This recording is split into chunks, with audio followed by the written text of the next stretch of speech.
Na asante sana kwa kuendelea kutizama taarifa zetu. Nasi tukiendelea kukufahamisha tuliokuandalia ni kwamba ni afueni kwa wagonjwa zaidi ya 2000 katika eneo bunge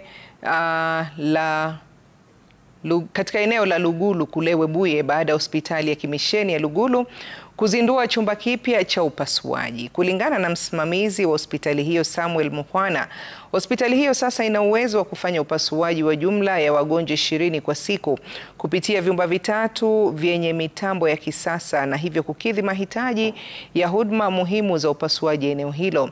Awali wengi wa wagonjwa kutoka maeneo hayo walikuwa wanalazimika kusaka huduma za matibabu ya upasuaji katika hospitali ya rufaa ya Bungoma na ile ya Moi mjini Eldoret.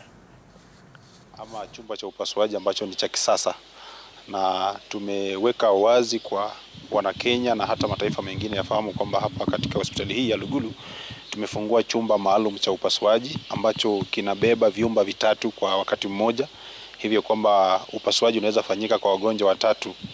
Na pia tunataka kuelezea wananchi kwamba wamekaribishwa hapa Lugulu Mission Hospital. Tumeanzisha huduma wa dialysis au kusafisha damu, huduma wa hospitali ya meno, na pia tumeboresha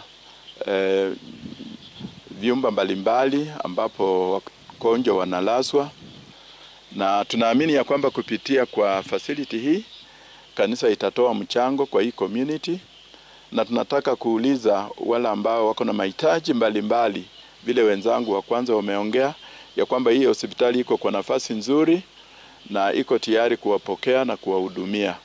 Hospitali hii imekuwa hapa for over 110 years. Na mkiangalia facilities zake zilikuwa nyuma. Lakini sasa tunafanya bidii kuenda mbele to keep up with the time.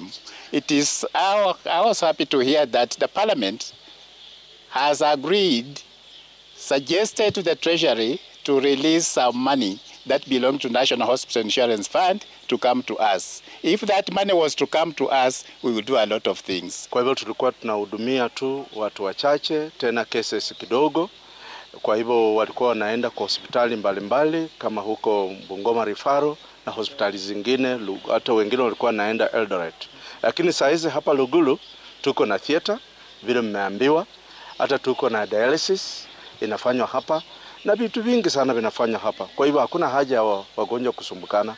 Njooni tu Lugulu na mambo yote iko sawa.